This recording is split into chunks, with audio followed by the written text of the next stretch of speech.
Benim ismim Gülnara. Bu bizning yoqti жылы bizning штаб Tatar Moskvы degan общественный организацияның координаторы bulam. Ham bugungi kecha biz yakshanba yoshlar kechasi har yakshanba biz studentlar uchun shunday kechalar o'zdiramiz. Bugun da bizning shunday kecha biz. Har yakshanba munda bek ko'p yangi studentlar kela, ham ular sizning bilan tanishалар, ham bizning bilan ular shul Moskvaga ko'chib kelgan turli yerlardan. Ham bu yerda, bu yoqti жылы yerda ular tanishалар. Kimdir parlarin taба, kimdir yangi proyektlar ishtira. Ham bizning da bek ko'p yangiliklar bor. Birinchi yangilik endi mana kim Кремлевский концертный зал. Там билеты по 300 рублей. Если хотите, вы вместе можете сходить. Это первое объявление. Также по поводу хоккеев. У нас начинается сезон. Начался сезон сегодня уже, например. У нас наша команда Казанский Акбарс играет со Спартаком. Кстати, выигрываем 2-0. Тоже вместе можно посещать хоккейные матчи. Если что-то, какие-то билеты, нефтехимик у нас предоставляет билеты, мы также будем в чате анонсировать. А Акбарсе тоже есть фан-клуб, там тоже можно посещать. Вот сегодня тоже какая-то часть пошла поддерживать нашу казанскую хоккейную команду. Мы все разные, у всех разные диалекты. Һәрбер без Казаннан, менә үзем Казанда тудым, Казанда һәм минем вот шундый сөйләшүем.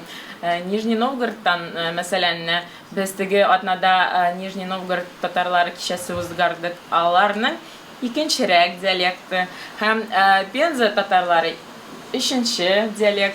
Һәм без сезгә әйтәбез, үз телегезне, как бы не стесняйтесь своего языка, разговаривайте на своем языке, чтобы сохранить свой язык, культуру и нацию. Нам нужно обязательно знать свои истоки, историю, и поддерживать нас всех, и татар, и башкир в Москве.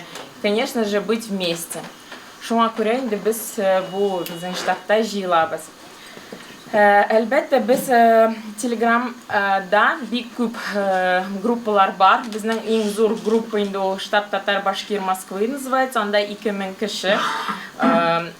Һәм сезнең группагызда бар, бөтенегездә бармы? Есть все, ну, в чате Татар-Башкир студенческом? Да. Все? Обязательно будьте, потому что все анонсы встреч, все бесплатные билеты, все скидки для студентов, еще какие-то ну, для вас преференции всегда там будут скидываться. И этот чат создан специально для вас, для того, чтобы вы вместе куда-то ходили, куда-то какие-то мероприятия посещали. Вот недавно у нас... Вчера была дискотека молодежная Яратам. Всегда поддерживаем, анонсируем диджея Радика, его дискотеки Яратам. Также вы можете в этом чате делали опрос, например, Алсу, она делала опрос и спрашивала, кто пойдет сегодня на дискотеку.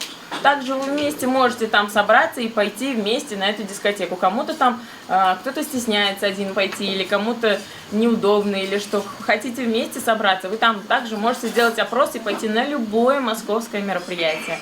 Также максимально используйте этот чат для себя, какие-то скидки, может что-то увидели, какое-то предложение интересное, почему бы не скинуть, почему бы вместе не собраться, куда-то пойти. И из-за этого, как бы, ну, используйте его и вместе посещайте мероприятия, и объединяйтесь, новые проекты, новые какие-то ячейки. У нас вот, например, сейчас на повестке дня мы создаем землячество из регионов, например, у нас есть Пензенское землячество, у нас сейчас создается отдельно чат в Телеграме Башкир в Москве, также Ульяновск, Мордовия, Чувашия и другие города. То есть и нам нужны активисты, которые будут в эти чаты распределять людей. Для чего мы это создаем? Все говорят, вы делите нас. Ни в коем случае. Мы делаем это специально для вас, чтобы вы друг друга знали, чтобы вы, например, также, как, ну, самой там стандартной ситуации, там типа а-ля, кто едет там в ближайшие выходные в Ульяновск, привезти, увезти, еще что-то. И чтобы вы в любом случае друг друга знали, то, что вот мы из Нижнего Новгорода. Например, на той неделе мы собирали нижегородских татар в штабе татар и здесь. И как бы друг друга, конечно же, многие знают друг друга, конечно же, они встретились тут, говорят, мы же с тобой там в детстве в деревне там собирали с какого-то там яблони вместе яблоки. Они говорят, ой, это же ты точно. И то есть здесь такие же встречи происходят, и для этого мы тоже проводим это. Здесь, как у нас, как этот, «Найди меня» передача была такая ситуация у нас, как раз на встрече нижегородских татар. И такого плана встречи мы также будем проводить.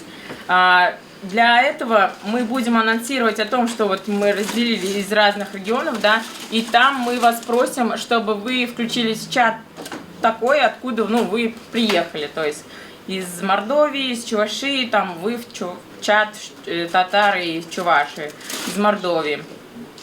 Вот, и для этого как бы тоже нужна активность, ваша помощь, чтобы вы тоже как бы расширяли эти группы.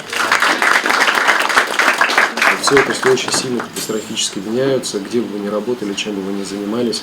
Вот я могу вам просто рассказать не как в новостях, там, когда, что там происходит, а как это реально происходит, как меняется экономика, у кого будет работа, у кого не будет работа и так далее. Вот, поэтому, если что вам интересно, вы спрашивайте. С чего стоит начать нам, молодым студентам? Смотря в какую отрасль, но в целом самая важная задача, которую вам нужно, это как можно раньше начать получать реальный боевой трудовой опыт, потому что все, что вы учите в институте, и да, какие бы вы ни были умницы и так далее, вы учитесь в теории, которая вообще абсолютно ничего имеет общего. К нам очень часто в компании, там, ну и вообще, вот, где я везде работал, приходят ребята, чуть ли не там чемпионы мира из высшей школы экономики, но в итоге они садятся, и как будто они приехали с другой планеты, вот Незнайка на Луне, и мы их окунаем в жестокую реальность происходящего, и они очень быстро перестраиваются. То есть у нас секретари на ресепшн понимают в предметной области больше, чем выпускники высшей школы экономики. В конкретной, вот если мы говорим практично, да, можно же в теории хорошо знать, что такое, вот, как блюдо готовить, но любой повар, который хотя бы день там что-то готовил, то будет знать больше. Поэтому первое, что это самое важное, вам нужно как можно раньше начать работу. Потому что когда люди приходят после 5-го курса на стажировку, например, в Deloitte, первые задания заключаются в том, чтобы разбирать накладные, счета, фактуры. Это, в принципе, работа, с которой, ну так, я утрированно называю, но справится даже семиклассник.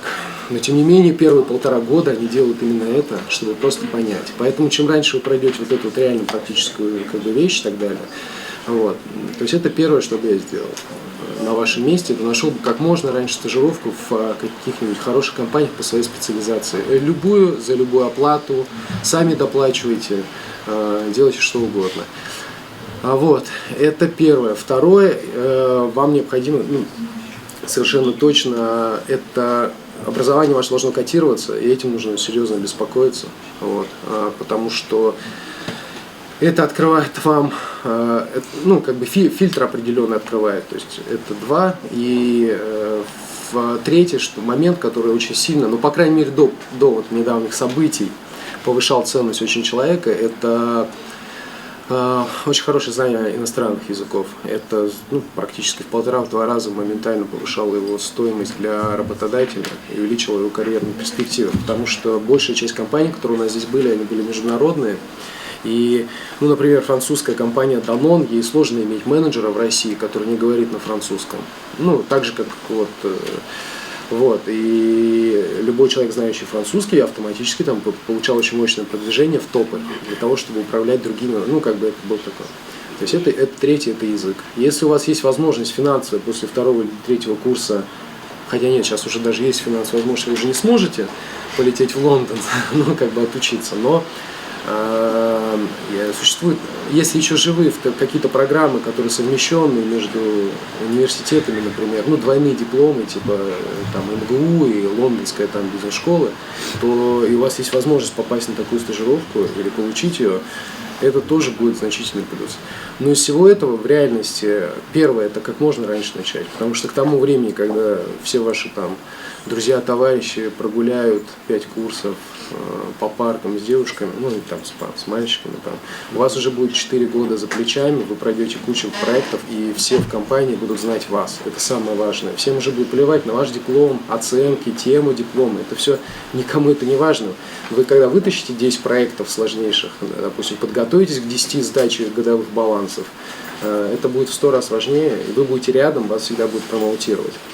Ну и, соответственно, а потом уже можете на это наслаивать какое-то обучение вторичное, там есть же дополнительные курсы всякие в Сколково и так далее, но это все вторично.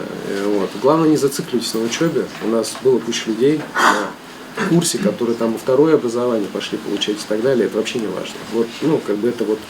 Понятно, что вам и родители, наверное, и в институте говорят, что это очень важно, но реально это вообще не важно. Зависит только, ну, большая часть задач, которые делаются, не требует большой гениальности и супер большой предметной области. Никому не нужно считать там точку давления шара там, и так далее. Такие задачи никто не решает. Я до сих пор не помню, я уже не помню, что такое дискриминант, производные. Мы никогда это не используем.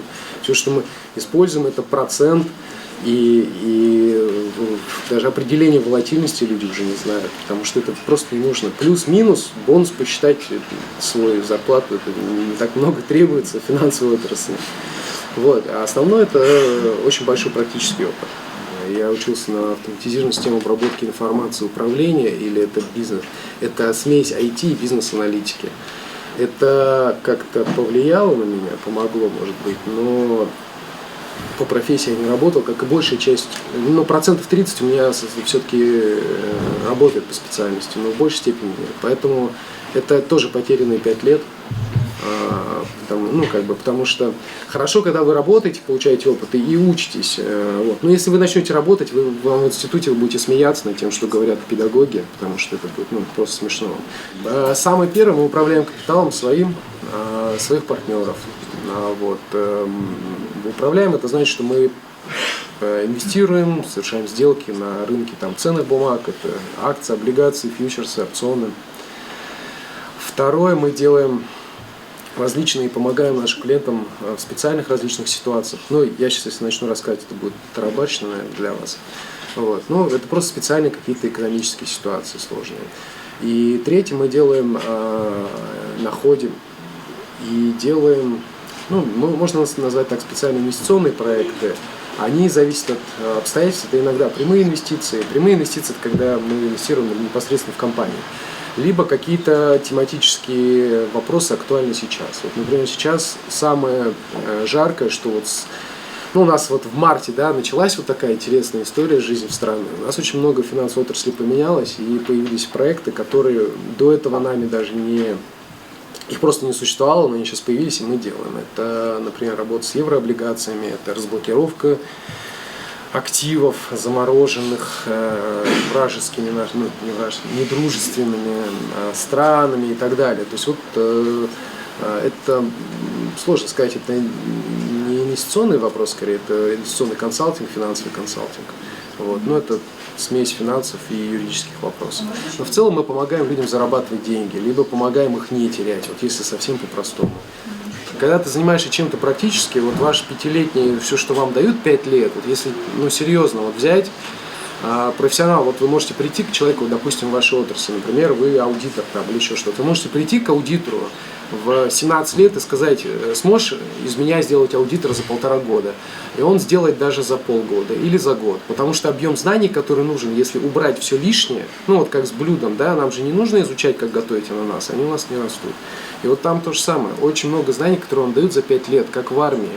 Там красить траву, это просто излишнее, чтобы вы там не нарожали детей и друг друга не поубивали. Вот вам 5 лет чем-то нагружают, чтобы у вас было какие-то общие мировоззренческие знания, да, там и так далее. Но если это сжать вот в очень короткий промежуток времени, вы придете в компанию типа Deloitte, вы уже через полгода будете совершенно соображать. Я еще раз говорю, 17 лет девочка после института, абсолютно это, через год-полтора она уже абсолютно понимает бухгалтерию, налоги, как все двигается и так далее. Ничего сложного в этих взрослых профессиях нет. Если вы, конечно, не запускаете там спутники, да и там тоже, наверное, только 3 уравнения, которые нужно знать там условно. Вот, поэтому это не сложно вообще. Инвестиционная компания – это множество разных направлений, специальностей, которые существуют. Там есть и юридическое направление, Есть вот инвестиционная, там, аналитическая история. Да, вот я про инвестиции. Если про аналитику говорить, ну, это просто хорошие аналитические способности, умение выстраивать из огромного количества, большого количества информации стройную картину, что на самом деле очень редко кому удается. Вот.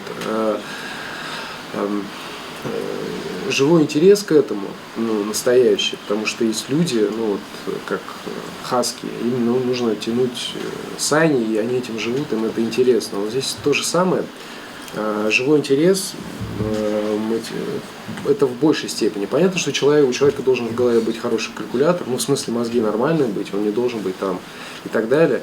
Аналитик. Но аналитик – это отдельная история, она отличается от управляющего активами, например, потому что аналитик – это человек, который хорошо считает, но боится действовать, вот я так скажу. А хороший управляющий активами – это человек, который совершенно плохо считает, но хорошо умеет действовать в условиях неопределенности. Аналитики не умеют действовать в условиях неопределенности.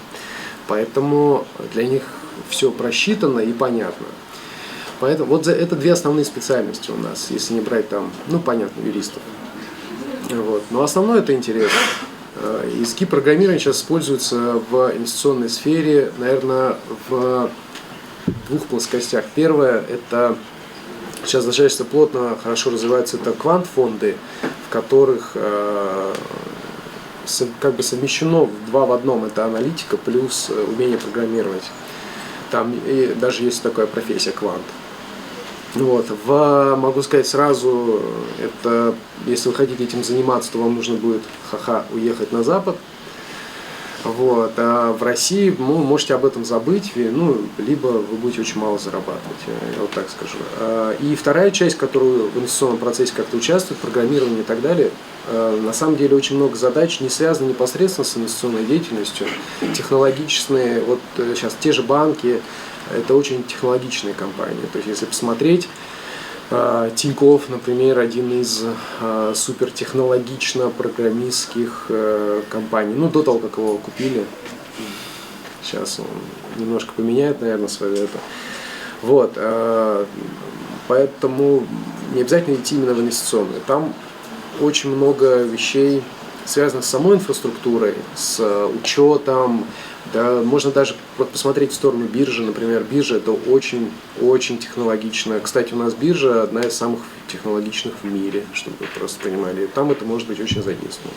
Если ваша профессия, то, чем вы занимаетесь, и вы не можете показать экономику, значит, эта профессия не очень хорошая, вы просто не сможете зарабатывать. Мир так устроен, что если вы приносите деньги, то у вас будет спрос. Еще какие-то? Нефтегаз очень даже и есть, и будет есть. С учетом того, что у нас не освоена Сибирь, у нас только осваивается шельф, Арктика. А теория о том, что нефть скоро закончится? Ну, понимаете, если бы я продавал нефть, мне была бы эта теория очень выгодна, чтобы продавать ее подороже. Вот. У нас этих ресурсов еще очень много, и хватит на много поколений. Я могу даже сказать следующее, что вот это конкретно мне человек сказал, который занимается разведкой, в том числе там золота и нефти, он говорит, что советская школа геологоразведки, она породила огромное количество кадров, и сейчас вся фактически геологоразведка держится на вот этих вот пожилых замечательных специалистах, но очень скоро они закончатся, и у них нет реально смены. Поэтому я бы сказал, что сейчас проблема не в отсутствии ресурсов нефти или газа, а в отсутствии специалистов, которые могут иметь реальный опыт их разведки и так далее. Потому что у нас очень много, почти вся там и разведка, и первичные вот эти все вещи делались такими компаниями, там, как Schlumberger, Halliburton, Baker Hughes и так далее. И все они отсюда уйдут, и, надеюсь, они уйдут. А если они уйдут, то у нас появится огромный запрос на российских специалистов. Но их и сейчас есть. Вот вы сейчас, если захотите что-то разведать, вы просто не сможете найти нормального геолога по золоту. Вообще, как сохранить свой капитал? Все говорили до этого, надо вкладываться в акции. В итоге, февраль-март, понятно, что была сильная просадка. Все. Вот вопрос, куда деть $1 миллион? Ну, хотя бы, не знаю, поменьше, но там... Могу сказать следующее. Для большинства людей, для 99% людей, со своими деньгами ничего, кроме как вложения в недвижимость, делать не нужно. По простой причине это абсолютно нецелесообразно. То есть самый лучший механизм, который вот самый примитивный, смешной, он заключается в следующем. Там, человек зарабатывает до какой-то цифры и приобретает недвижимость, начиная от парковочных мест, комнат, элементарно просто квартир под аренду и так далее. И больше ничего с деньгами не делает. Как только человек начинает нужно понимать, что когда ты занимаешься инвестициями в любую область, там акции, там всякие цифровые какие-то вещи, прямые инвестиции, ты несешь риск, и ты заходишь в область, которая не твоя, да, вот если ты, условно говоря, там аудитор, или нефть добываешь, или еще что-то, ты не занимаешься инвестициями профессионально. Да и те, кто занимается, вы бы видели, как они теряют такие количество денег, и это просто вы будете в шоке. Вот. Они еще хуже управляют, чем бабушки. Вот. И поэтому результат, скорее всего, будет плачевный. Какие-то годы могут быть успешными, но в целом на длинной дистанции результат будет плачевный. Раз. Второе, человек, когда он начинает куда-то инвестировать, это вот наша установка, у человека должно быть хорошее качество жизни. То есть он должен радоваться жизни, быть счастливым. Когда человек работает, добывает свою нефть, и он куда-то вкладывает свои деньги в акции, эти акции падают на 30%, то, его жизнь становится мрачной, неинтересной, причем вся, и личная, и... В общем, вся жизнь человека становится такая, что у него количество детей сразу останавливается. То есть у него все останавливается в жизни. Как была реклама раньше, где сидит мужчина на кровати, сзади его жена обнимает, а у него, видимо, что-то не получается, и говорит, заплати налоги и спи спокойно.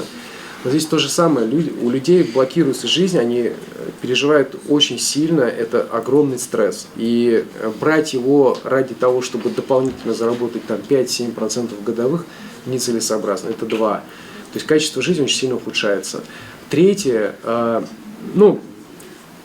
если посмотреть на эффективность у обычных, мы не берем инвестиции и так далее в недвижимость, но в целом большинство людей смотрят на это, не видят, что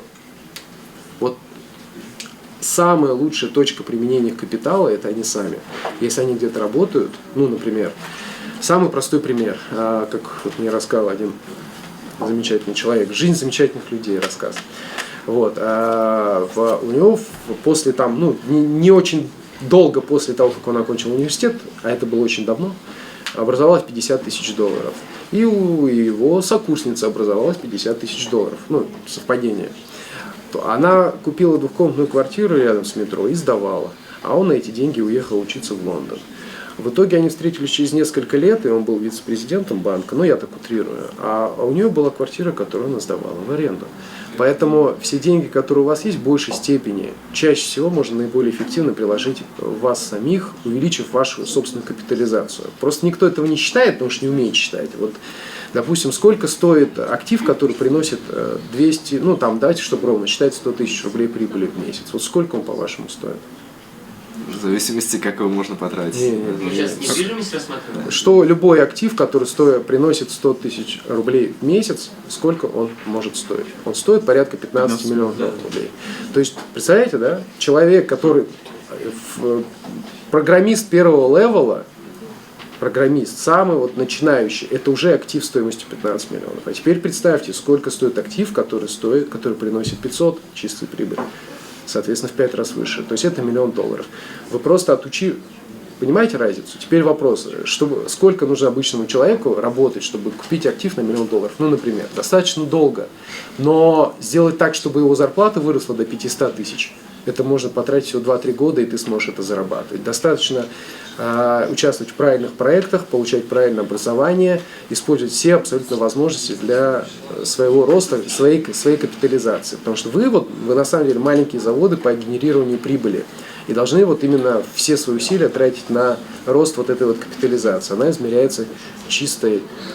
Именно поэтому, чем раньше вы начнете работать, чем быстрее вы выйдете на рынок, тем более конкурентными вы будете. У вас всего трудоспособных 40 с чем-то лет. Если вы к этому добавите даже 5 лет, ваша капитализация уже в конечном итоге очень сильно вырастет. Поэтому четвертый пункт. У любой инвестиции всегда есть альтернативы. И когда я вижу, что люди, которые имеют шикарные карьерные перспективы, там, ну неважно там где, бросают, ну не бросают буквально, а из-за того, что у них образовалось немного свободных денег, начинают вкладывать это в какой-то малый бизнес, не дай бог вообще, просто это ужас, это черная дыра, вот лучше бы наркотики, вот, или ну куда-то вкладывать вместо того, чтобы очевидно вкладывать в себя. Очевидно, то есть это язык, да, начиная от языка, заканчивая того, как человек выглядит, какое у него образование, это все инвестиции, это все повышает вашу стоимость.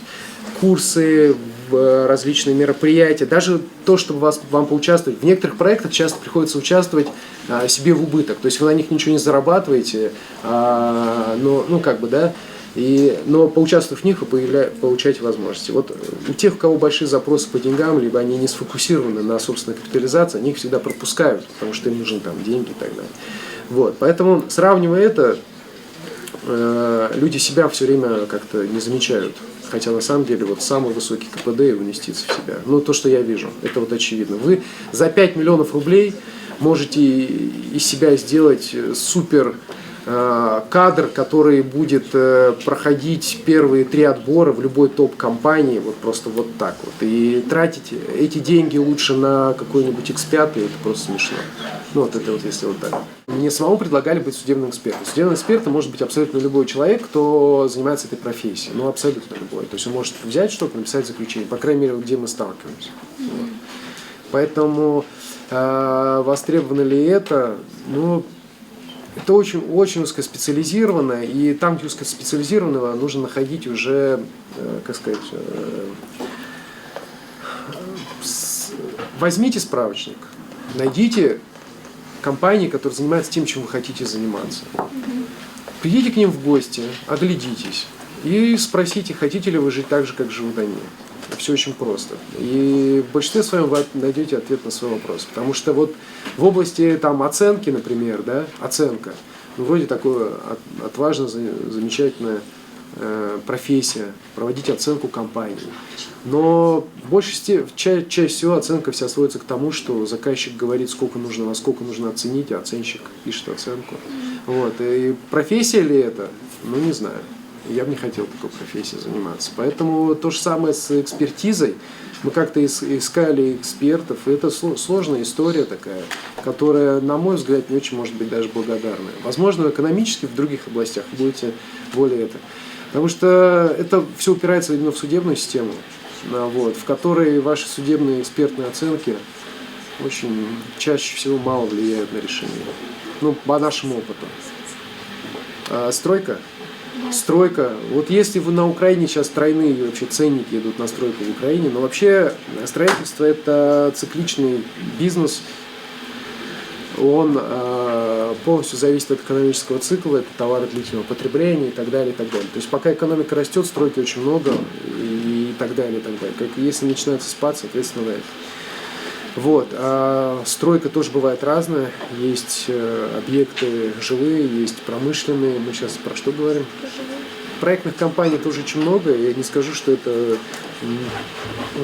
какое-то там золотое дно или еще что-то. Но там тоже можно найти свою специализацию, потому что в ней конкретно, там, где мы видели, это очень хорошо живут крупные компании, которые даже выходят на биржу, там, Самолет, Peak Development и так далее. И если у вас есть возможность там как можно скорее получить практику в отделе проектирования и так далее, то стройка будет всегда, но она будет с небольшими спадами.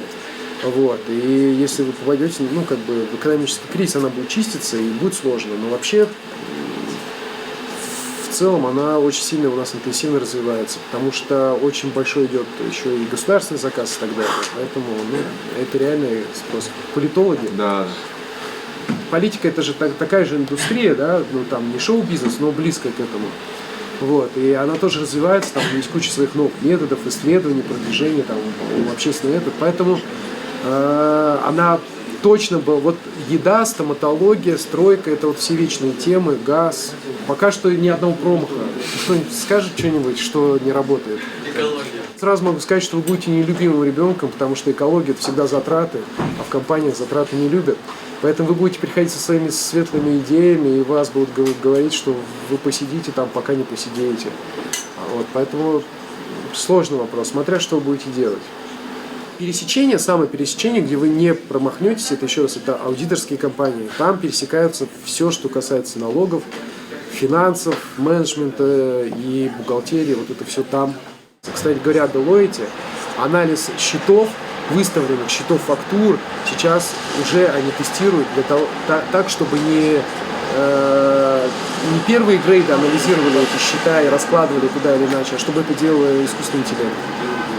Так что за этим будущим это автоматизация таких вещей, которые, да. Спасибо штабу «Татар» за наше активное взаимодействие.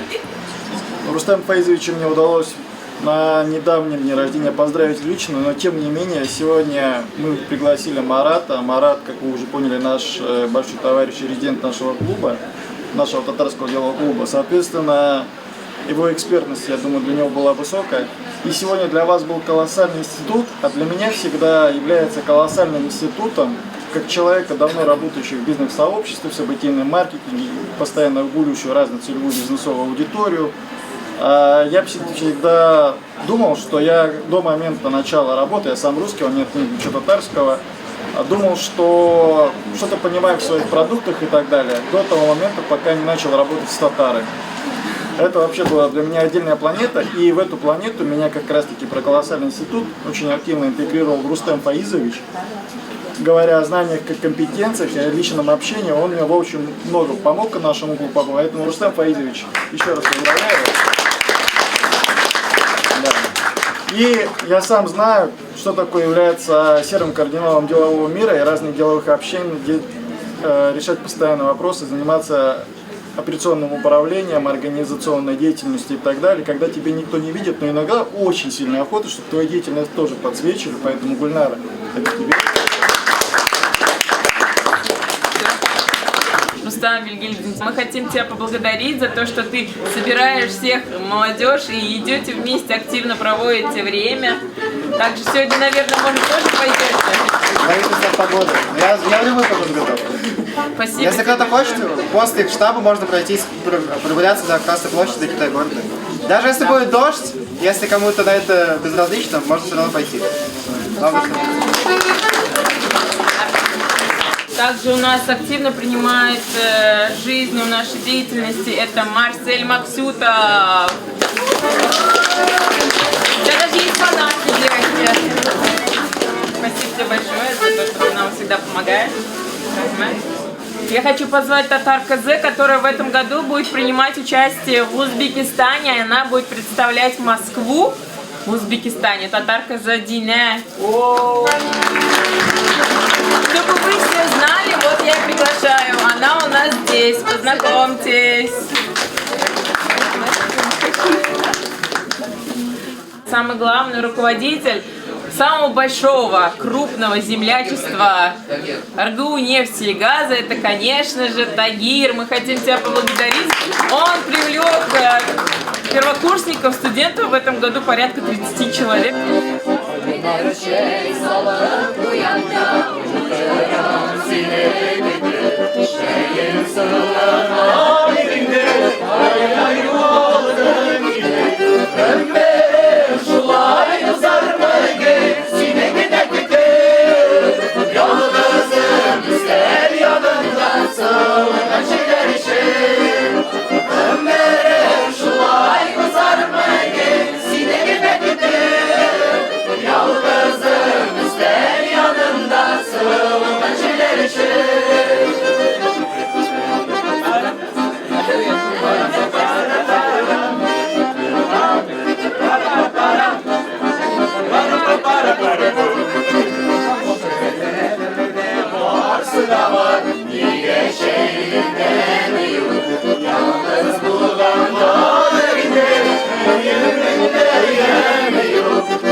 Меня зовут Жасмин, и я в штабе уже 3-4 раз. Это очень прекрасно. Скажи, пожалуйста, сегодняшняя лекция была очень запоминающейся, и ты активно в ней участвовала. Ну, я хотела бы сказать о том, что это действительно потрясающая возможность, когда ты приходишь в такое место, которое напоминает тебе дом, но в то же время ты можешь пообщаться с очень интересными, крутыми людьми из сфер, которые, например, для меня очень близки, как потенциальные сферы трудоустройства, и очень интересно послушать про опыт людей, которые уже достигли больших высот, поэтому я, соответственно, проявляла некоторую активность и старалась ухватить как можно больше. Вай,